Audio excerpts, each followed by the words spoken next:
episode 740 of Apartment Hacker. This is Mike Bird at Apartment Hacker. It's my mission to tease out human potential in the multifamily space.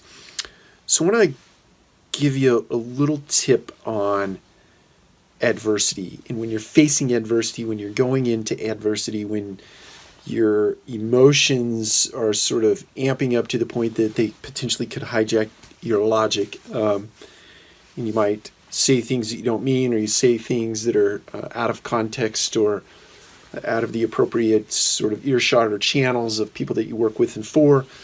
One of the things, it sort of elicits a battle in you, sort of that fight or flight syndrome, or fight or flight, that's a mouthful, response to something.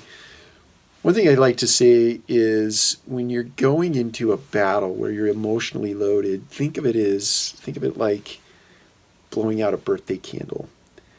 Don't overthink those moments. Don't allow yourself to get overamped prior to walking into a scenario where you might potentially say something that you don't mean. Figure out a way to settle yourself down, be that breathing exercises. There are many different breathing exercises that you can do.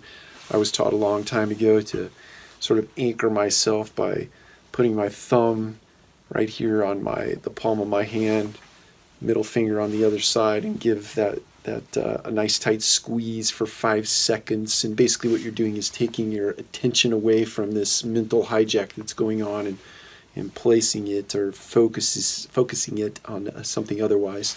Breath, this tension or pressure that you're putting on your hands, but get yourself de-escalated so that when you go into that adverse situation, it's like blowing out the birthday candle. You're not overthinking it. You're not over-amplified. Second step to that is thinking through or placing yourself in a moment where you were calm, or you were otherwise the opposite of what you might be in that particular fight or flight moment. For me, I think of a time when I was on top of a tepui in Venezuela on my honeymoon. Tepui is basically a tabletop mountain. I was sitting on top of the tabletop mountain with my newly wedded wife. We were looking out over the horizon. It was the most beautiful sunset I'd ever seen, still to this day, that I've ever seen in my life.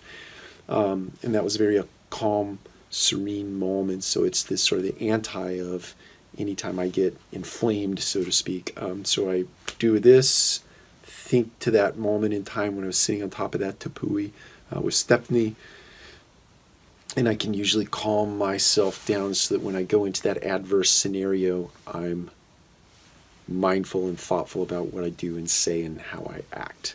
Take care. We'll talk to you again soon.